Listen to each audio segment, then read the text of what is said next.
दोस्तों हाल ही में अगले मुख्य चुनाव आयुक्त कौन बनाए गए हैं? Who will be the next chief election commissioner? तो दोस्तों हाल ही में राजीव कुमार को अगला मुख्य चुनाव आयुक्त बनाया गया है। ये किनका स्थान लेंगे? ये सुशील चंद्रा जी का स्थान लेंगे। अब आपसे सबसे महत्वपूर्ण सवाल ये पूछा जा सकता है कि किस नंबर के मुख्य चुनाव आयुक्त होंगे? तो ये 25वें नंबर के मुख्य चुनाव आयुक्त बनाए गए हैं। दोस्तों राजीव कुमार को ये बनाया गया है और ये 15 मई को कार्यभार को ग्रहण करेंगे। ये जानकारी हमें किसने दी है? केंद्रीय कानून मंत्री, इनका क्या नाम है? किरण रिजिजू ने इन्होंने ट्विटर पर जानकारी दी है। दोस्तों इन्होंने ट्वीट करके लिखा है कि संविधान के आर्टिकल 324 के खंड 2 के अनुसरण के अनुसार राजीव कुमार को 15 मई 2022 से मुख्य चुनाव आयुक्त के रूप में नियुक्त किया गया है। दोस्तों अब आइए और भी चीजों का पोस्टमार्टम करते हैं। तो जैसा कि मैंने आपको बता दिया है कि राजीव कुमार सुशील चंद्रा जी की जगह लेंगे, जो कि 24वें मुख्य चुनाव आयुक्त थे। इलेक्शन कमीशन ऑफ इंडिया में बात करें फ्रेंड्स, तो उसमें एक मुख्य चुनाव आयुक्त होता है और 2 अन्य आयुक्त होते हैं। 1989 में 1989 में इसकी संख्या बढ़ा दी गई। पहले केवल एक ही मुख्य चुनाव आयुक्त होता था। दोस्तों जैसा कि आप सभी को पता है कि हमारा जो भारत है दुनिया के सबसे बड़े लोकतंत्र के देशों में शामिल है और इसको संभालने के लिए और भी आयुक्तों की जरूरत पड़ी, इसलिए आयुक्तों की संख्या बढ़ा दी गई। 2 अन्य आयुक्त भी नियुक्त किए गए। देखिए प्रेजेंट में मुख्य चुनाव आयुक्त सुशील चंद्रा हैं और अन्य आयुक्त राजीव कुमार और अनूप चंद्र पांडे हैं। राजीव कुमार 15 मई को अपना पद ग्रहण करेंगे। यहाँ पे हम इलेक्शन कमीशन ऑफ इंडिया के बारे में भी जान लेते हैं। देखिए election commission of India constitutional body है, ये संवैधानिक निकाय है। इसके अलावा ये परमानेंट बॉडी है, इंडिपेंडेंट बॉडी है और एक क्वासी जुडिशियल बॉडी है। भारत में संघ और राज्य चुनाव प्रक्रिया के संचालन के लिए कॉन्स्टिट्यूशनल अथॉरिटी इन्हें प्रोवाइड की गई है। देखिए इसकी स्थापना कब हुई थी? 25 जनवरी 1950 को। हर साल 25 जनवरी को राष्ट्रीय मतदाता दिवस मनाया जाता है। अब आयोग का मुख्यालय कहाँ पर है? नई दिल्ली में इसका मुख्यालय है। इसका कार्य क्या है? इसका सबसे बड़ा कार्य है भारत में लोकसभा, राज्यसभा और राज्य विधानसभाओं, देश के प्रेसिडेंट और वाइस प्रेसिडेंट के चुनाव का संचालन करना। देखिए दोस्तों कॉन्स्टिट्यूशनल प्रोविजंस, संवैधानिक प्रावधानों के बारे में भी जान लेते हैं। हमारे संविधान में निर्वाचन आयोग के बारे में किस भाग में बताया गया है? भाग 15। किसमें? भाग 15, आर्टिकल 324 से लेकर 329 तक। दोस्तों अब मैं आपको एक एक करके हर एक आर्टिकल के बारे में डिस्क्रिप्शन देने वाला हूं, तो ध्यान से सुनिएगा क्योंकि एग्जाम में इससे क्वेश्चन बनते हैं।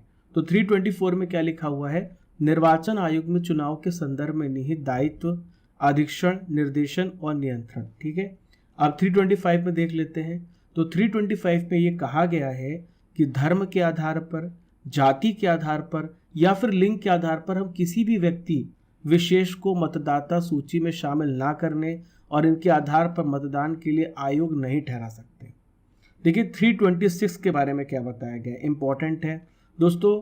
हर वो व्यक्ति जो 18 साल का हो चुका है भारत में क्या कर सकता है दोस्तों? वोट डाल सकता है, उसे मताधिकार प्राप्त है।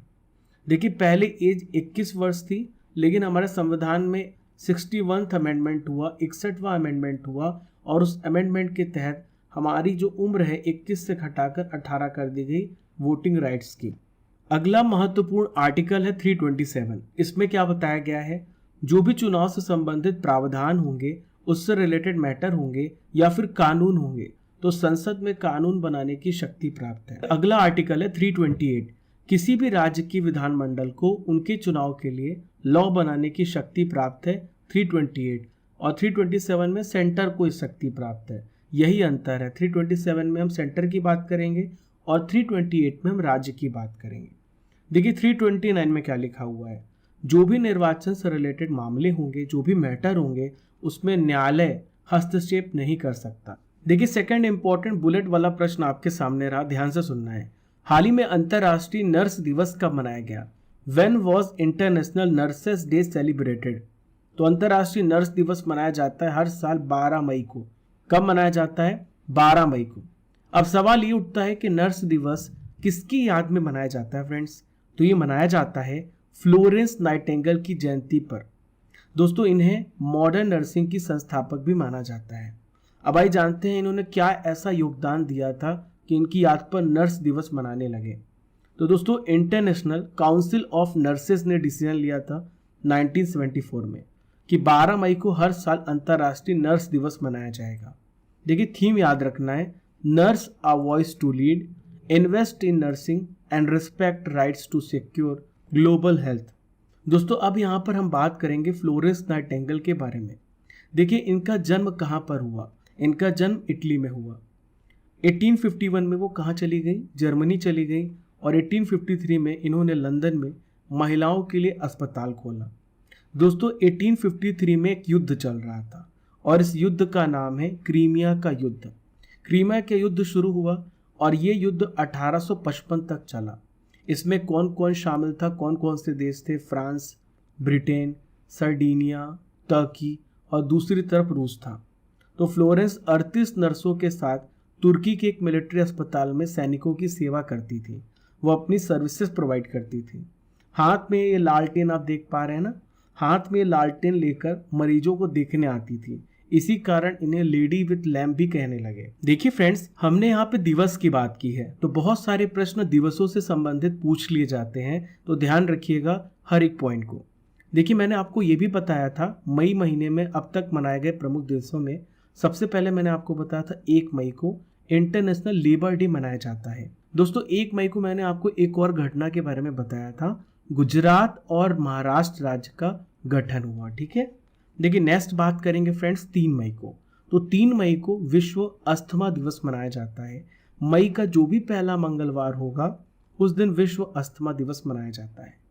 कोयला खदान दिवस ये 4 मई को मनाया जाता है। विश्व एथलेटिक्स दिवस, तो विश्व एथलेटिक्स दिवस 7 मई को मनाया जाता है। मैंने आपको एक ट्रिक भी बताई थी, 7 अगस्त को नीरज चोपड़ा जी ने भाला फेंक करके स्वर्ण पदक दिलाया था टोक्यो ओलंपिक्स में, तो वो 7 अगस्त को फेंका था, वो भी एक एथलीट है। तो अब 7 मई को विश्व एथलेटिक्स दिवस याद रखिएगा। विश्व थैलेसीमिया डे तो 8 मई को मनाया जाता है। ठीक है, नेक्स्ट है रेड क्रॉस डे, 8 मई को मनाया जाता है। राष्ट्रीय प्रौद्योगिकी दिवस तो ये मनाया जाता है 11 मई को। देखिए friends, third important current affairs आपके सामने रहा। भारत ओमान संयुक्त आयोग की बैठक का 10वां सत्र कहां पर आयोजित किया गया? Where was the 10th session of India Oman joint commission meeting held? तो दोस्तों ये कहां पर आयोजित किया गया? दिल्ली में। कहां पर? दिल्ली में। मैं आपको एक एक करके हर एक पॉइंट को समझाऊंगा। आइए जानते हैं भारत और ओमान के बीच में संबंधों को। तो दोस्तों भारत ओमान संयुक्त आयोग की बैठक जो है सह अध्यक्षता पीयूष गोयल और ओमान की सुल्तान कैस बिन मोहम्मद अल यूसुफ ने की है। दोस्तों अब आपसे ये पूछा जा सकता है, अब आप सोच रहे होंगे कि सर बताइए पीयूष गोयल जी को कौन सा मंत्रालय प्राप्त है? तो दोस्तों पीयूष गोयल को वाणिज्य एवं उद्योग राज्य मंत्रालय प्राप्त है। ठीक है दोस्तों, दोनों देशों के बीच में ये देखा गया है कि 5.4 बिलियन अमेरिकी डॉलर का जो व्यापार था वो बढ़कर 9.94 बिलियन अमेरिकी डॉलर हो गया है। 48 सदस्यीय प्रतिनिधि मंडल भारत आया है। अब आइए जानते हैं दोस्तों भारत और ओमान के बीच में कैसा रिश्ता है। भारत और ओमान के बीच में हाल ही में फरवरी महीने में, कब? फरवरी महीने में ईस्टर्न ब्रिज 6th हवाई अभ्यास हुआ, याद रखिएगा। दोस्तों भारत के प्रधानमंत्री ने 2018 में ओमान का दौरा किया और इन्होंने रक्षा, ऊर्जा, खाद्य सुरक्षा, व्यापार, निवेश और क्षेत्रीय मुद्दों में दोनों देश के बीच में सहयोग को बढ़ाया। इसके अलावा दिसंबर 2019 में भी बहुत सारे डेवलपमेंट हुए हैं। भारत और ओमान ने समुद्री परिवहन समझौते पर सिग्नेचर किया। दोस्तों 2020 में भी हुआ है ओमान भारत मैत्री संघ, ओमान इंडिया फ्रेंडशिप एसोसिएशन की स्थापना की गई। इसका क्या उद्देश्य है? व्यापार और सामाजिक समुदाय के बीच में आपसी हित के मामलों को बढ़ावा देना। अब यहाँ पे मैंने ओमान के बारे में कई बार नाम लिया। आप सोच रहे होंगे कि ओमान की लोकेशन कहाँ पर है, तो ये देखिए ओमान यहाँ पर है। ठीक है, ओमान की कैपिटल मस्कट है। यहाँ देखिए ओमान के ऊपर गल्फ ऑफ ओमान, ओमान की खाड़ी है, इधर है अरब सागर, इधर देखिए पर्सियन गल्फ है, पर्सियन खाड़ी है।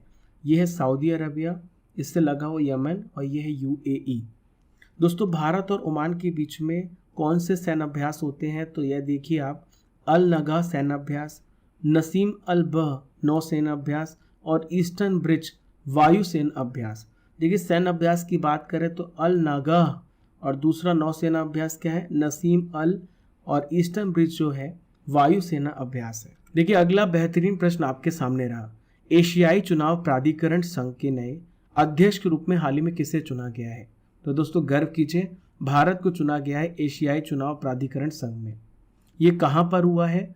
ये कहाँ पर हुआ दोस्तों? फिलीपींस की कैपिटल मनीला में। यहाँ पर हुआ है कार्यकारी बोर्ड और महासभा की हाल में हुई बैठक के दौरान भारत को 2022-24 के लिए नया अध्यक्ष के रूप में चुना गया है। किसके लिए? एशियाई चुनाव प्राधिकरण संघ के रूप में। दोस्तों भारत इसके पहले भी अध्यक्ष के पद पर रह चुका है 2011 से 13 के बीच, 2014 से 16 तक। दोस्तों उपचुनाव आयुक्त का क्या नाम है? नितेश व्यास नाम है। इनकी अध्यक्षता में भारत के चुनाव आयोग के 3 सदस्यीय प्रतिनिधि मंडल ने इस बैठक में भाग लिया है। अब यहाँ पे बात आई एशियाई चुनाव प्राधिकरण संघ की, तो इसकी स्थापना कब हुई है? 1998 में। कब? 1998 में। एशियाई चुनाव प्राधिकरण संघ का मुख्य उद्देश्य क्या है?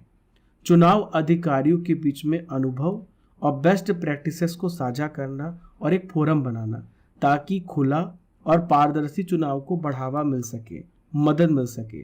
दोस्तों पारदर्शी चुनाव होगा तो इससे गुड गवर्नेंस होगा और डेमोक्रेसी का जो उद्देश्य है उसको सपोर्ट मिलेगा। दोस्तों नॉलेज का जो धमाका है वो होने वाला है। मैं आपको बताने वाला हूँ वर्तमान में कौन क्या है। सबसे पहले हम चर्चा करेंगे कि राज्यसभा के महासचिव कौन है। तो ये है प्रमोद चंद्र मोदी। मल्लिका अर्जुन खाड़गे कौन है? राज्यसभा में विपक्ष के नेता हैं। देखिए नेक्स्ट है 17वीं लोकसभा के स्पीकर, लोकसभा के अध्यक्ष, very very important question, Om Birla जी हैं। पिनाकी चंद्र घोष का नाम आपने शायद सुना हो, तो ये है लोकपाल। दोस्तों लोकपाल से संबंधित अधिनियम कब पारित हुआ था? 2013 में। कब? 2013 में। विनय मोहन क्वात्रा को मैंने आपको बताया हाल ही में भारत के विदेश सचिव के रूप में नियुक्त किया गया है। अजय कुमार भल्ला कौन है? गृह सचिव हैं। नेक्स्ट है नीति आयोग के हाल ही में उपाध्यक्ष बने हैं सुमन बेरी। तुषार मेहता कौन है दोस्तों? सॉलिसिटर जनरल है। कौन है? Solicitor general. देखिए नेक्स्ट है फ्रेंड्स भारत के महान्यायवादी। तो भारत के जो अटॉर्नी जनरल है के वेणुगोपाल। देखिए इस पद के बारे में किस आर्टिकल में बताया गया? आर्टिकल नंबर 76 में। देखिए नेक्स्ट महत्वपूर्ण करंट अफेयर्स आपके सामने रहा। हाल ही में पूर्व केंद्रीय मंत्री पंडित सुखराम जी का निधन हो गया है। वे किस राज्य से संबंधित थे? Former union minister Pandit Sukhram has passed away. He belong to which one of the states? तो दोस्तों ये हिमाचल प्रदेश राज्य से संबंधित थे। ध्यान से सुनते जाइएगा और हर एक पॉइंट को नोट करना है। दोस्तों इन्होंने अपना राजनीतिक सफर कब शुरू किया? 1963 में। ये 5 बार विधानसभा चुनाव जीत चुके हैं और 3 बार संसदीय चुनाव जीत चुके हैं। नरसिम्हा राव की जब सरकार थी तब ये 1993 से लेके 1996 तक सबसे उच्च पद पर थे। देश के टेलीकॉम मिनिस्टर रह चुके हैं। दोस्तों जब ये पद पर थे तब इनके ऊपर भ्रष्टाचार करने का आरोप लगा और अदालत ने 2011 में इन पर 5 साल की जेल की सजा सुनाई। 1993 से लेकर 96 में टेलीकॉम क्रांति लाने का श्रेय इन्हीं को जाता है। किसे? सुखराम जी को जाता है। दोस्तों इस अवधि में ये भारत में मोबाइल टेक्नोलॉजी को लेकर के आए। भारत में मोबाइल पहली बार जो कॉल हुआ वो 31 जुलाई को हुआ 1995 को। कब? 1995 को 31 जुलाई को भारत में मोबाइल कॉल पहली बार हुई। 1996 में सुखराम के घर पर छापा पड़ा। कब पड़ा? 1996 में। दोस्तों इन पर गैर कानूनी तरीके से प्राइवेट कंपनियों को फायदा पहुंचाने का मामला भी देखने को मिला है। देखिए friends next important current affairs आपके सामने रहा। ये 6th इंपॉर्टेंट करंट अफेयर्स है और ये बाउंड्री के बाहर जाएगा। तो देखिए फाइजर ने एशिया के पहले ग्लोबल ड्रग डेवलपमेंट सेंटर का उद्घाटन भारत के हाल ही में किस शहर में किया है? तो दोस्तों कहाँ पे किया है? चेन्नई में। कहाँ पर? चेन्नई में। दोस्तों आइए जानते हैं फार्मास्यूटिकल कंपनी फाइजर के बारे में। दोस्तों चेन्नई तमिलनाडु में आईआईटी मद्रास के रिसर्च पार्क कैंपस में इन्होंने ग्लोबल ड्रग डेवलपमेंट सेंटर का उद्घाटन किया। ये फाइजर का एशिया में सबसे पहला ग्लोबल ड्रग डेवलपमेंट सेंटर है। कितनी लागत से बना है? 150 करोड़ रुपए से। दोस्तों फाइजर किस देश की कंपनी है? तो फाइजर न्यूयॉर्क शहर में स्थित, कहाँ की है? न्यूयॉर्क शहर में स्थित एक अमेरिकी मल्टीनेशनल फार्मास्यूटिकल कॉरपोरेशन है। दोस्तों ग्लोबल ड्रग डेवलपमेंट सेंटर में क्या होगा? सेंटर ग्लोबल मार्केट्स के लिए छोटे मॉलिक्यूल्स, इनोवेटिव फार्मुलेशंस और एक्टिव फार्मास्यूटिकल पदार्थों को यहाँ पे डेवलप किया जाएगा। यह सेंटर भारत में विश्व के लिए रिसर्च करेगा। दोस्तों जो सेंटर है ये 250 से अधिक वैज्ञानिकों और प्रोफेशनल्स को एम्प्लॉयमेंट, रोजगार भी प्रदान करेगा। देखिए फ्रेंड्स, खोपड़ी में छेद करने वाला प्रश्न अब आने वाला है, मतलब बहुत ही महत्वपूर्ण है, ध्यान से सुनना है। माघर गांव पहला शहद वाला गांव बनने जा रहा है, ये किस राज्य में है? दोस्तों ये किस राज्य में है, ध्यान से सुनना है। ये महाराष्ट्र राज्य में है। ये महाराष्ट्र के महाबलेश्वर का माघर गांव है, जहां पर पहला शहद गांव बनने जा रहा है। दोस्तों ये 16 मई को, कब? 16 मई को बनने जा रहा है। दोस्तों माघर गांव की एक स्पेशलिटी है, फीचर है, 100 परिवारों में से 80 परिवार जो है मधुमक्खी पालन के व्यवसाय में लगे हुए हैं। ये खादी और ग्राम उद्योग आयोग हनी बी परियोजना के हिस्से के रूप में यह योजना लागू की जा रही है, जो वहाँ के रूरल इकोनॉमी को बूस्ट करेगी, वहाँ पे एम्प्लॉयमेंट को जनरेट करेगी, रोजगार के अवसर प्रदान करेगी वहाँ के निवासियों को, वहाँ के लोगों को। दोस्तों इसका उद्देश्य भी है, इस योजना का भी उद्देश्य है हाई क्वालिटी का शहद का प्रोडक्शन करना। दोस्तों आइए जान लेते हैं कुछ महत्वपूर्ण शाखाओं के बारे में जीव विज्ञान से संबंधित, जो आपके आने वाले एग्जाम्स के लिए बहुत जरूरी है। तो देखिए पहली बात करेंगे हम एपीकल्चर। तो एपीकल्चर का संबंध मधुमक्खी पालन से है। एपी मतलब दोस्तों आप याद रखिएगा मधुमक्खी से रिलेटेड, और कल्चर मतलब होता है प्रोडक्शन, यानी मधुमक्खी पालन, व्यापारिक स्तर पर मधुमक्खी पालन एपीकल्चर कहलाता है। व्यापारिक स्तर पर रेशम पालन कहलाता है सेरीकल्चर। क्या कहलाता है? सेरीकल्चर। दोस्तों अगली बात करने वाले हैं विटीकल्चर की। व्यापारिक स्तर पर अंगूर उत्पादन को हम कहते हैं विटीकल्चर। केचुआ पालन वार्मिकल्चर कहलाता है। मछली पालन पिसीकल्चर कहलाता है, और फूलों की कृषि कहलाती है फ्लोरिकल्चर। देखिए friends, 8th important current affairs आपके सामने रहा। हाल ही में सेना प्रमुख जनरल मनोज पांडे को किस पदक से सम्मानित किया गया है? तो दोस्तों इन्हें परम विशिष्ट सेवा मेडल से सम्मानित किया गया है। दोस्तों ये मेडल किन्हें मिलता है? जो देश के लिए असाधारण सेवा प्रदान करते हैं उन्हें प्रदान किया जाता है।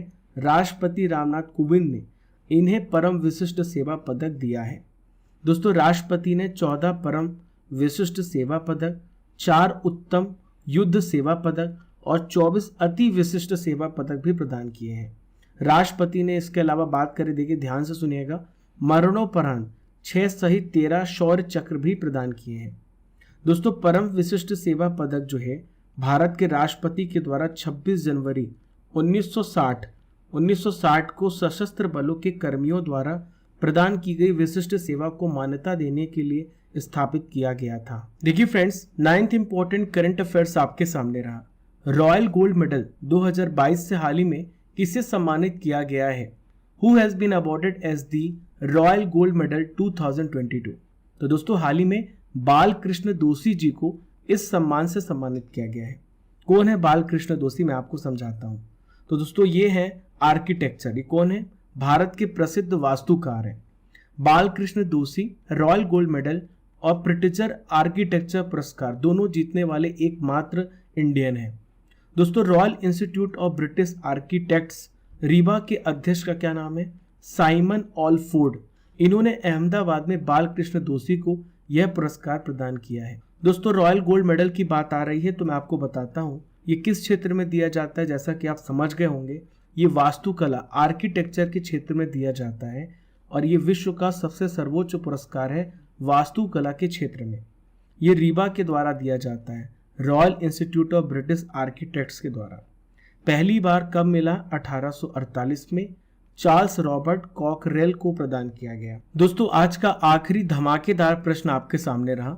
एक साल में 100 अरब अमेरिकी डॉलर राजस्व पार करने वाली पहली भारतीय कंपनी कौन बन गई है? तो दोस्तों इस कंपनी का नाम है रिलायंस। क्या नाम है? रिलायंस। 31 मार्च 2022 को समाप्त तिमाही में रिलायंस का जो शुद्ध प्रॉफिट है, लाभ है, ये बढ़कर 16,203 करोड़ हो गया है। इसके पीछे क्या कारण है? तो ब्रॉडबैंड के जो ग्राहक है उसमें वृद्धि हुई है। मैं भी इसका यूज़र हूँ। रिलायंस का फ़ायदा बढ़ चुका है, रिलायंस का प्रॉफिट बढ़ चुका है। और दोस्तों ये रिलायंस है नए नए एनर्जी सेक्टर्स में निवेश कर रहा है। दोस्तों जो रिलायंस का प्रॉफिट है 35% बढ़कर 2.32 लाख करोड़ रुपए हो गया है। अब करंट अफेयर्स की रसमलाई खाते हैं भाई।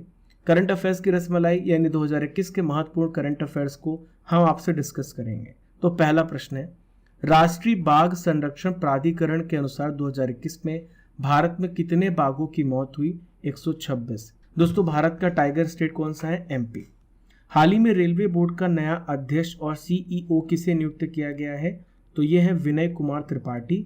भारत के रेल मंत्री का नाम है अश्वनी वैष्णव।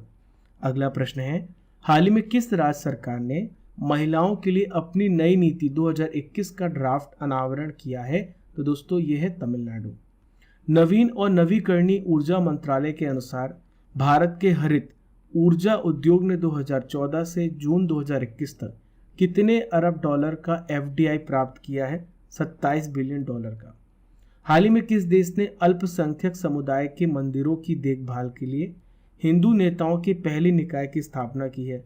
चलिए थोड़ा तो अच्छा कार्य किया है पाकिस्तान ने। चलिए फ्रेंड्स 12 मई 2022 के इंपॉर्टेंट करंट अफेयर्स का रिवीजन कर लेते हैं, तो ध्यान से सुनना है। देखिए, बंगाल की खाड़ी में बने चक्रवाती तूफान का नाम आसानी हाल ही में किस देश ने रखा है? तो ये जो तूफान है इसका नाम श्रीलंका ने रखा है। यूं सूक योल किस देश के नए राष्ट्रपति बने हैं? तो दोस्तों ये दक्षिण कोरिया के हाल ही में प्रेसिडेंट बने हैं। हाल ही में किसने गुवाहाटी में असम पुलिस को प्रेसिडेंट कलर्स पुरस्कार से सम्मानित किया है? तो दोस्तों Amit Shah. Chessable Sunway Formentera international शतरंज टूर्नामेंट को किसने जीता है? डी गुकेश ने। नेक्स्ट फ्रेंड्स, राष्ट्रीय प्रौद्योगिकी दिवस कब मनाया जाता है? हर साल 11 मई को। इंडिगो एयरलाइंस के नए चेयरमैन बने, इनका क्या नाम है? वेंकट रमणी सुमंत्रन। सरकार ने राजद्रोह कानून के प्रावधानों पर फिर से विचार करने का फैसला किया है। यह आईपीसी के किस धारा के अंतर्गत आता है? याद रखना, वेरी वेरी इंपॉर्टेंट, यह है 124 है। राखी गढ़ी पुरातात्विक स्थल किस राज्य में है? जहां पर 3 टीलों की खुदाई की जा रही है, यह हरियाणा में है। 9th इंपॉर्टेंट रिवीजन क्वेश्चन ये रहा।